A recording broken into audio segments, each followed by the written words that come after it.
তার সাথে সাথে আল্লাহ তাআলা ডাক দিয়া বলে, ক্বালা ইয়া আবাতি ফাআল মা তু'মার সাতাজিদুনি ইনশাআল্লাহু মিনাস সাবিরিন। ফালাম্মা আসলামা ওয়া তাল্লাহু লিল জাবিন, জবাই হয়ে গেছে, ওয়া তাল্লাহু লিল জাবিন।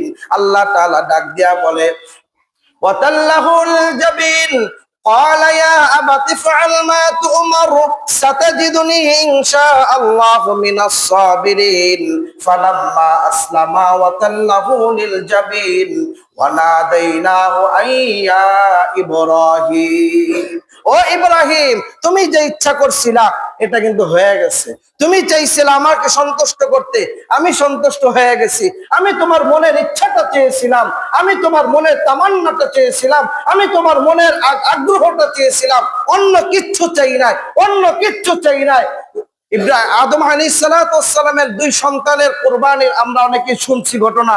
ওখানে আল্লাহ তাআলা তাদের মনের তামান্নাটা চেয়েছিল, তাদের ইচ্ছাটা চেয়েছিল, তাদের সম্পদ চাই নাই। ও মুসলমান, আজ পর্যন্ত আল্লাহ তাআলা কোন মানুষের পশু চান না, কোন মানুষের রক্ত চান না, কোন মানুষের পশুর রক্ত চান না, পশম চায় না, গোশত চায় না, হাড্ডি চায় না, কিচ্ছু চায় না। একটু তামান্নাটা চায়, একটু মনের ইচ্ছাটা চায়, মনের আকাঙ্ক্ষাটা চায়। কেন আপনি কুরবানি করতেছেন? কি উদ্দেশ্যে পশু জবাই করতেছেন? গোশত খাওয়ার জন্য নাকি আল্লাহর ইচ্ছা পোষণ করার জন্য?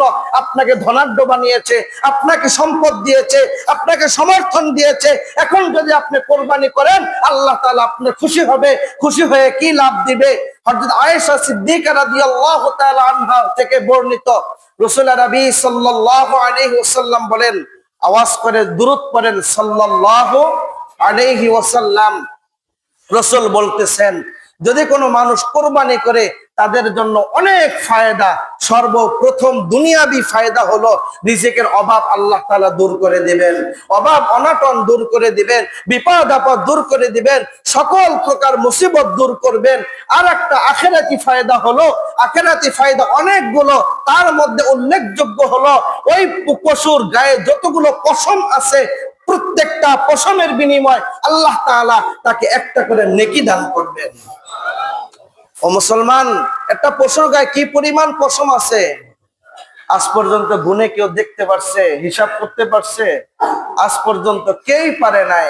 আল্লাহ রাসূল সাল্লাল্লাহু আলাইহি ওয়াসাল্লাম যখন বললেন, সাহাবায়ে কেরাম ডাক দিয়া বলতেছে, আল্লাহ রাসূলকে বলতেছে, ইয়া রাসূলুল্লাহ হাযাল আযহা মা হুয়া, এই যে আমরা কুরবানি করতেছি এটা কিসের কুরবানি, কেন এটা কেন করতেছি?